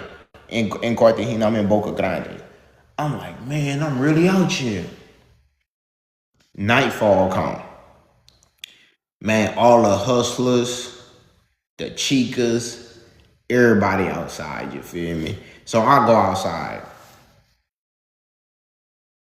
Man, it's so lit. Man, the city moving so fast. It's so lit out there. I can't, it's certain stuff you would have to be. America, the closest you would get to it being lit like that is like Mardi Gras or like a holiday in certain places. On average, just like a random Tuesday night or something, it's not that lit in America. For real, I'm gonna just keep it a buck. Bro, overseas, it could be a random Thursday. It's lit. The whole place lit on a random, like, you know that song used to go, I'm in the club turned up on a Tuesday. It's like that. So man, I hit the streets, I started meeting some chicas, and then I go to a restaurant. I don't do nothing the first night. But I go to a restaurant and I'm like ordering food, and everything's in Spanish, Espanol, you know what I'm saying, all around me. And I'm just listening to all of this Spanish, and it's like, it sounds like music to me. You know what I'm saying? The way, like, if you know Colombian Spanish, it's like, it sounds like music. It's different than like Mexicanos, like Los Mexicanos. They're like, it's different, but it's both. They equally dope. They equally fly. Like, I like Mexican Spanish, but to me, I think Colombian Spanish is a more neutral accent. To me, when I was there, it's more, well, hold up. Depending on who you talking to, but for the most part. And that's saying something, because this is the people that's on the coast. But if you know artists like Biele from Barranquilla, it's like that. You know what I'm saying? Bro. All right, now let's talk about the baddies. All right, this the freaky tales. Kids go to bed. So, man, I'm out here in Colombia. This 4 years ago now. Man, I'm out here in Colombia, man. Fellas, the baddest women on the planet per capita gotta be in Latin America, bro. I don't care what nobody say per capita. Bro, per capita. I mean, like, if you take, man, It's so crazy over there, man. So the time I'm over there, I meet 3 real baddies. Alright. Man, the first baddie I meet is a chocolate sister. And you know what I'm saying? She see me or whatever, and she peeping that I'm a foreigner, right? So I'm like, man. So like the first couple, like I'm like turning people away, like, you know what I'm saying? Because there's a lot of people begging, dry begging, trying to get money out you and shit like that. So, but like, man, she was a baddie. So like, man, this was 4 years ago. They had the Venezolanas out there. So they had chicks from Venezuela, because you know Venezuela, Colombia is close. They had Colombianas. They had chicks from Paraguay. Bro, if you know, you know. If you know, you know. If you know, you know, man. If you know, you know, man. For real, bro. Man. Hey, I'm stamped. I'm certified. You know what I'm saying? So like, I man. So I meet this. Okay, before I met Viviana. Then before I met Viviana, it was another chica that I met. She was from Venezuela. Man, hold up, bro. This just me. You can't go by what you see on TV. What you see on TV is not a good indicator of what's out there. You feel what I'm saying? What you see on TV is not a good indicator of what's out there. You know what I'm saying? You really gotta be off the porch to see what's out there. You know what I'm saying? Man, look, it's kind of late, man. I didn't kind of rambling a little bit, you know what I'm saying? Reminiscing about the good times I had. Listen, if you haven't, join my page. You feel what I'm saying? Hit a like. Check out my Patreon, Across the Culture Wars. I'm one of the only people you could get authentic content like this. It could go from a history